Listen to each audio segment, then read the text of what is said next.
Human reproduction chapter में आज के सेशन में डिस्कस करना है प्रेगनेंसी एंड एम्ब्रियोनिक डेवलपमेंट।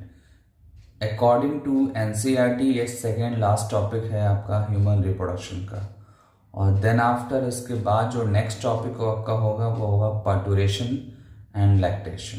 ठीक है, लास्ट वीडियो सेशन में मैंने डिस्कस किया था फर्टिलाइजेशन एंड इम्प्लांटेशन। ठीक है, आपके सामने जो टॉपिक दिख रहा है प्रेगनेंसी एंड एम्ब्रियोनिक डेवलपमेंट, ये टॉपिक अगर आपको समझना है तो इससे पहले आप फर्टिलाइजेशन एंड इम्प्लांटेशन टॉपिक का वीडियो लेक्चर आप देखेंगे, उसको प्रिपेयर करेंगे और देन आफ्टर ये जो टॉपिक आपका है प्रेगनेंसी एंड एम्ब्रियोनिक डेवलपमेंट समझ में आएगा, अदरवाइज आपको नहीं समझ में आएगा। क्योंकि यहाँ पे इम्प्लांटेशन बार बार डिस्कस किया गया है, इम्प्लांटेशन के बाद कोरियोनिक विलाई डिस्कस किया गया है, प्लेसेंटा डिस्कस किया गया है। ठीक है, फीटस के बारे में डिस्कशन है। ठीक है, यूट्रिन टिश्यू के बारे में डिस्कशन है। तो ये जितने भी टर्म्स आपको बताए गए हैं अभी, ये सारे टर्म्स समझने के लिए आपको प्रीवियस वीडियो लेक्चर को प्रिपेयर करना होगा और तभी pregnancy and embryonic development topic आप समझ सकते हैं। ठीक है, आज का जो टॉपिक है इसको स्टार्ट करने के लिए थोड़ा सा मैं प्रीवियस लेक्चर के एक नोट्स को यहाँ पे शो कर रहा हूँ। प्रीवियस लेक्चर में मैंने आपको बताया था कि जाइगोट बनने के बाद क्या होता है, डिविजन्स होते हैं। ठीक है, जाइगोट बनने के बाद डिविजन्स होते हैं और डिवीजन के बाद जो है नंबर ऑफ सेल्स जो है इंक्रीज होते हैं। 1 to 2 सेल्स फॉर्म होता है, देन 2 से 4, then 4 to 8, 8 to 16 daughter cells, जिसको हम ब्लास्टोमेयर्स बोल रहे थे। और 8 to 16 जब कन्वर्जन होता है तो उस स्टेज को हम मारूला बोलते हैं और मारूला के बाद ब्लास्टूला स्टेज आता है और मैमल्स के केस में या ह्यूमन के केस में ब्लास्टूला को हम ब्लास्टोसिस्ट बोलते हैं। ठीक है, ये बताया था मैंने। ठीक है, आपको थोड़ा सा और मैं डिटेल करना चाहता हूँ। एक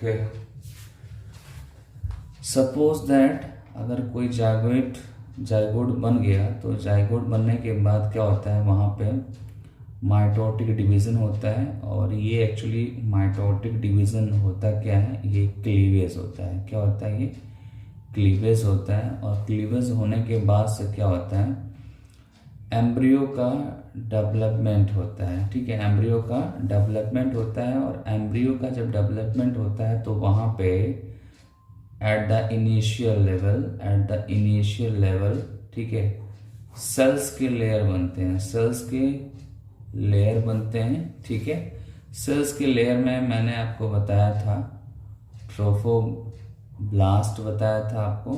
ठीक है, ये आउटर लेयर है, ये क्या होगा आपका आउटर लेयर होगा।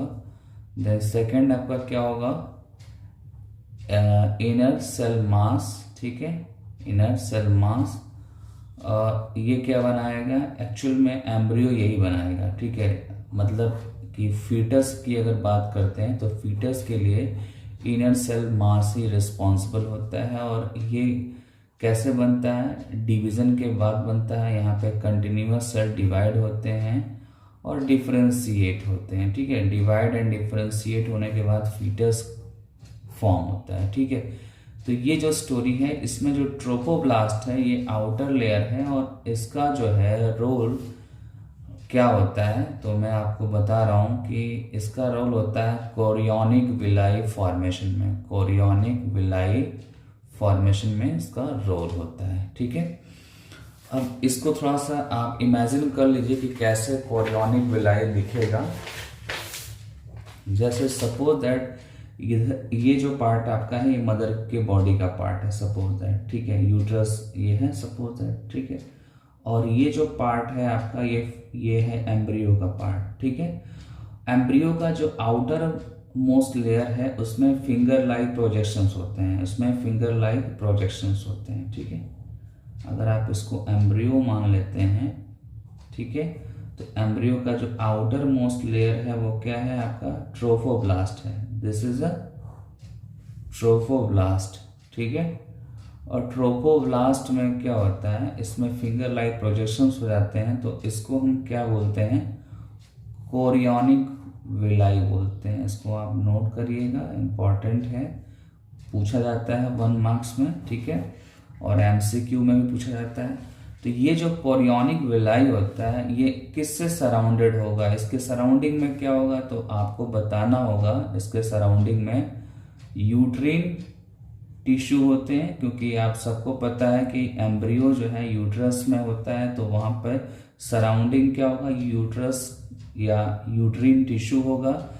एंड साथ में उस मदर का ब्लड होगा, उस मदर का ब्लड होगा, ठीक है। आई थिंक आपको समझ में आ गया होगा।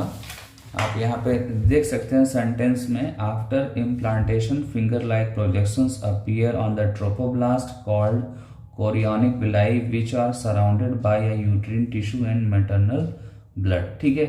मैंने यहाँ पे बना रखा है, ये जो दिख रहा है आपको फिंगर लाइक प्रोजेक्शंस, ये क्या है, कोरियोनिक विलाई है, और ये आपका मैटरनल ब्लड के साथ यूट्रीन टिश्यू है, ठीक है ना। तो ये आपको समझ में आ गया। अब क्या होगा कि कोरियोनिक जो विलाई है ये फिंगर लाइक प्रोजेक्शंस हैं, और इसी के जैसे सिमिलरली जो है यूट्रीन टिश्यूज में भी वैसे ही प्रोजेक्शंस बनेंगे, ठीक है। और प्रोजेक्शंस ऐसे होंगे कि वो अंदर क्या होंगे, दोनों एक दूसरे से इंटरडिजिटाइटेटेड हो जाएंगे। कैसे हो जाएंगे, इंटरडिजिटाइटेटेड। ये जो टर्म है इसको समझने का तरीका ये है कि सपोज दैट ये मेरा लेफ्ट हैंड है और ये मेरा राइट हैंड है, ठीक है। जो लेफ्ट हैंड है ये जो है लेफ्ट हैंड, ठीक है, ये इसको आप कंसीडर कर लिए कि ये फीटस का बॉडी है या एम्ब्रियो है, ठीक है। और एम्ब्रियो का ये जो है आपका ट्रोफोब्लास्ट का लेयर है, ठीक है। और ये जो इसके अपोजिट डायरेक्शन में दिख रहा है, ठीक है, ये जो दिख रहा है ये क्या है, यूट्रीन टिश्यू है, ठीक है। तो यूट्रीन टिश्यू का जो आउटर लेयर है और इधर जो है आपका एम्ब्रियो का जो ट्रोफोप्लास्ट का लेयर है, ये कुछ इस तरीके से कुछ जो है ये अरेंज होते हैं। तो इसको इस तरह के अरेंजमेंट को आप क्या बोलेंगे, इंटरडिजिटाइटेशन बोलेंगे। क्या बोलेंगे, इंटरडिजिटाइटेशन, जिसमें ये यूट्रीन टिश्यू है और ये जो है आपका फिटस का टिश्यू है या आप एम्ब्रियो का टिश्यू बोल सकते हैं, ठीक है ना।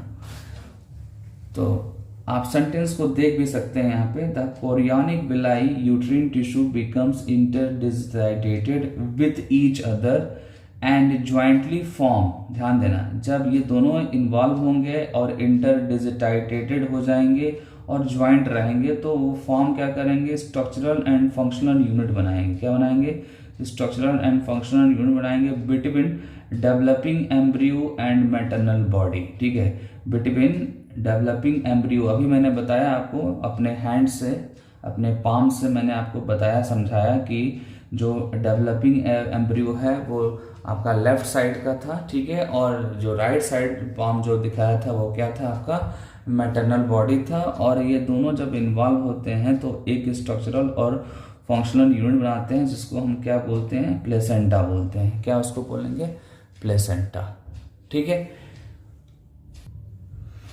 देन इसके बाद से हम फंक्शन ऑफ प्लेसेंटा देखेंगे। फंक्शन ऑफ प्लेसेंटा जो है सिंपल है, आप सबको पता है कि फीटस को ग्रो करने के लिए क्या चाहिए, न्यूट्रिएंट्स चाहिए, ऑक्सीजन चाहिए, ठीक है।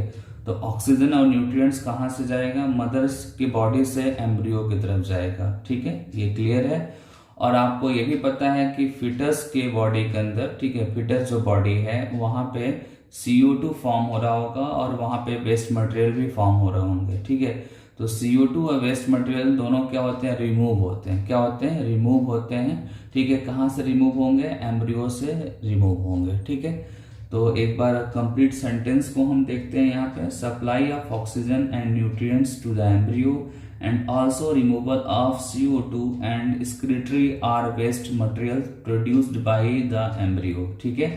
आई होप इसमें आपको कोई प्रॉब्लम नहीं होगी। देन इसके बाद से थोड़ा अच्छा टॉपिक है, वो क्या है आपका अम्बिकल कॉर्ड, ठीक है। अम्बिकल कॉर्ड जो है टॉपिक थोड़ा समझना होगा।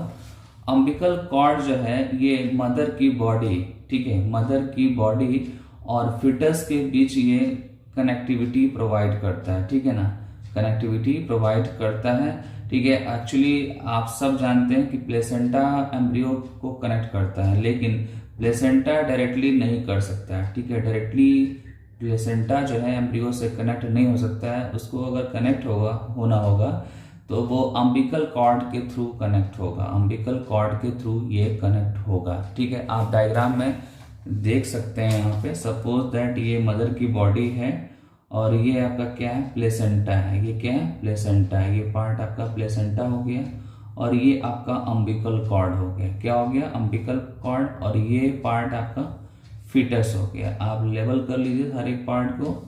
ये क्या है आपका अम्बिलिकल कॉर्ड है। ठीक है, ये पार्ट आपका हो गया प्लेसेंटा। क्या हो गया, प्लेसेंटा। और ये हो गया आपका मदर बॉडी। क्या हो गया, ये मदर बॉडी हो गया।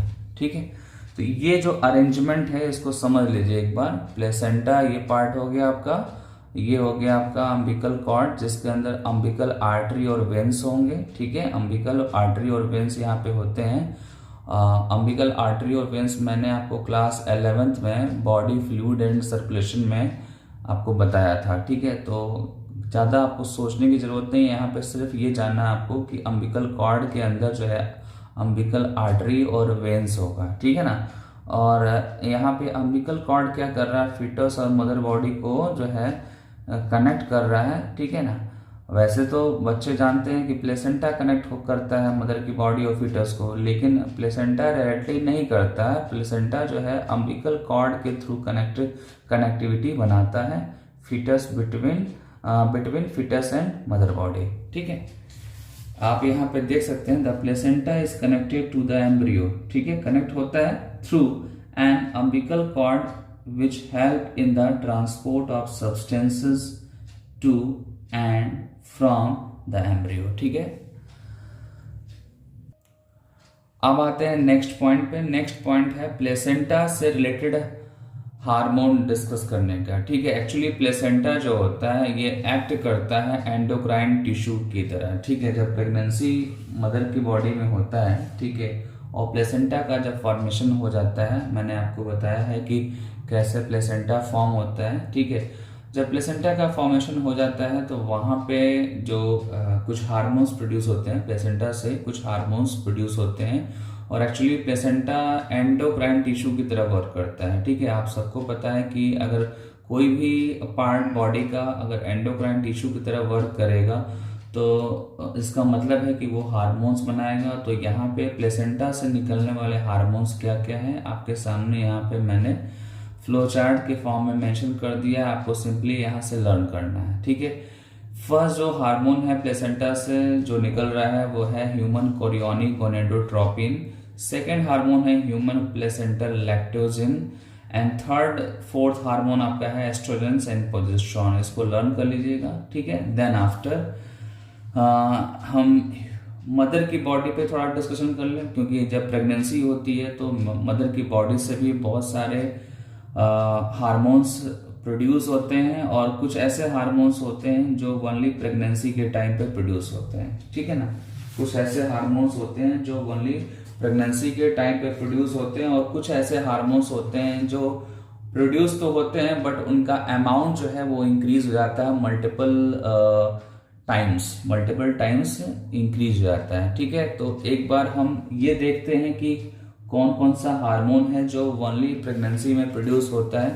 तो उसमें आपका है HCG। ठीक है, आप ऐसे नोट कर लीजिए, स्मॉल HCG। ठीक है, क्या है इसका full form, human chorionic gonadotropin. ठीक है, दूसरा है आपका HPL। ठीक है, HPL मीन्स की ह्यूमन प्लेसेंटल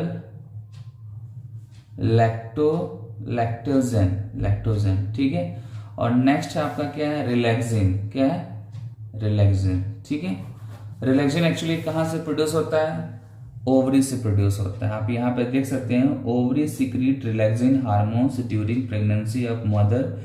ठीक है ना, और ये जो HCG है, HCG का फुल फॉर्म यहाँ पे मेंशन है, HPL का भी फुल फॉर्म यहाँ पे मेंशन है, रिलैक्सिन वही रिलैक्सिन है, और ये जो तीनों आपको दिख रहा है ये ओनली प्रेगनेंसी के टाइम पे प्रोड्यूस होते हैं। नॉर्मली क्या होता है, estrogens, progesterone, cortisol, prolactin, thyroxine ये ऑलवेज प्रोड्यूस होते हैं, बट इनका अमाउंट जो है, इनका जो अमाउंट है या कॉन्सेंट्रेशन है मल्टीपल टाइम्स इंक्रीज हो जाता है ड्यूरिंग प्रेगनेंसी। ठीक है, ये सेंटेंस को आप सही कर लीजिए। फ्यू हार्मोन्स आप कर लीजिए, few hormone like estrogen, progesterone, cortisol, prolactin, thyroxine produce several folds in maternal blood। ठीक है, अब सेंटेंस आपका सही हुआ, फ्यू।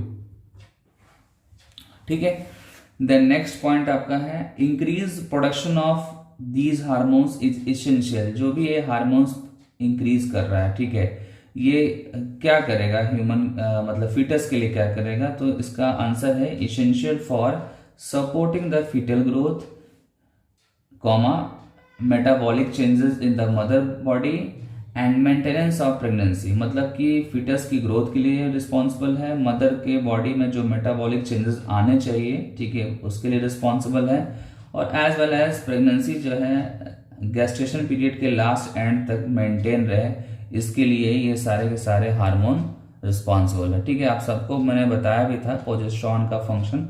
प्रोजेस्टेरोन क्या करता है, प्रेगनेंसी को मेंटेन करता है। ठीक है ना, तो एक बार फिर से रिवाइज कर देता हूँ, ये जो तीनों हैं ये जो है ड्यूरिंग प्रेगनेंसी प्रोड्यूस होते हैं, और oestrogen, progesterone, cortisol, prolactin, thyroxine ये जो है हार्मोन्स हैं, ये इनका अमाउंट जो है सेवरल फोल्ड्स इंक्रीज रहता है मदर के बॉडी में ड्यूरिंग प्रेगनेंसी। ठीक है, और यहाँ पे जो भी हार्मोन्स मैंने ये बताया है इसका रोल क्या है, फीटल ग्रोथ में है, मेटाबॉलिक चेंजेस इन मदर बॉडी में, एंड मदर की बॉडी में जो प्रेगनेंसी है उसको मेंटेन करने के लिए रिस्पॉन्सिबल है। ठीक है, देन नेक्स्ट पॉइंट है आपका इमिडिएटली आफ्टर इम्प्लांटेशन। आपको प्रीवियस लेक्चर में मैंने बताया था कि किस तरीके से इम्प्लांटेशन होता है, कब होता है, ये सारा पॉइंट मैंने बताया था। तो इम्प्लांटेशन के बाद होता क्या है कि जो इनर सेल मास होता है, अभी स्टार्टिंग मैंने बताया आपको कि इनर सेल मास जो होता है वो एक्चुअली क्या है, प्रिकर्सर ऑफ एम्ब्रियो है, या फिटस की बॉडी अगर बन रही है तो फिटस की बॉडी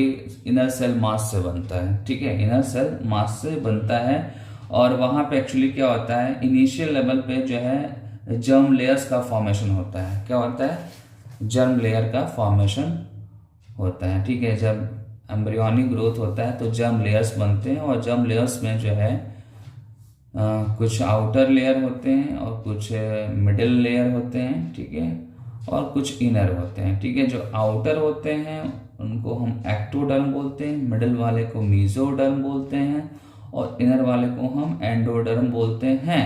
और ये जो भी जर्म लेयर है, ectoderm, germ layer, mesoderm, germ layer, endoderm, germ layers, ये जो है जर्म लेयर्स जो हैं ये फिटस के डेवलपमेंट पे उस फिटस का जो पार्ट होता है उनका, जैसे कि हेड पार्ट हुआ, लिम्ब हुआ, उनका मसल्स हुआ, ठीक है, हेयर्स हुए, ये अलग अलग हमारी जो बॉडी के पार्ट हैं उनका डेवलपमेंट जो है फिटस कंडीशन में धीरे धीरे होने लगता है, और वो जितने भी पार्ट्स हैं वो इन्हीं जर्म लेयर से फॉर्म होते हैं। ठीक है, इन्हीं जर्म लेयर से वो फॉर्म होते हैं, और इसकी लिस्ट मैं आपको शो कर सकता हूँ आपके सामने। यहाँ पे जर्म लेयर्स में एक्टोडर्म, मीजोडर्म और एंडोडर्म्स मेंशन है। ठीक है ना, और एक्टोडर्म हमारे बॉडी में क्या क्या बनाएगा उसकी पूरी लिस्ट यहाँ पे दिख रही है। ठीक है, आप वीडियो को पॉज करके सारे पॉइंट्स को नोट कर लीजिए। ठीक है, एक्टोडर्म जर्म लेयर्स कौन कौन से पार्ट्स को बना रहा है, मीजोडर्म कौन कौन से पार्ट्स को बना रहा है, और एंडोडर्म्स कौन कौन से पार्ट को बना रहा है। इसको आप अच्छे से नोट करिएगा, इसको लर्न करिएगा, क्योंकि यहाँ से क्वेश्चंस आते हैं। ठीक है, और यही एक्चुअली क्या है, फेट ऑफ 3 जर्म लेयर्स है। मतलब कि हम यहाँ पे जो जर्म लेयर्स है इनका हम एप्लीकेशन बता रहे हैं।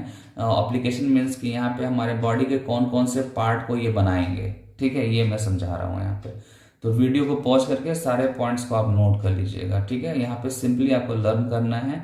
ठीक है ना,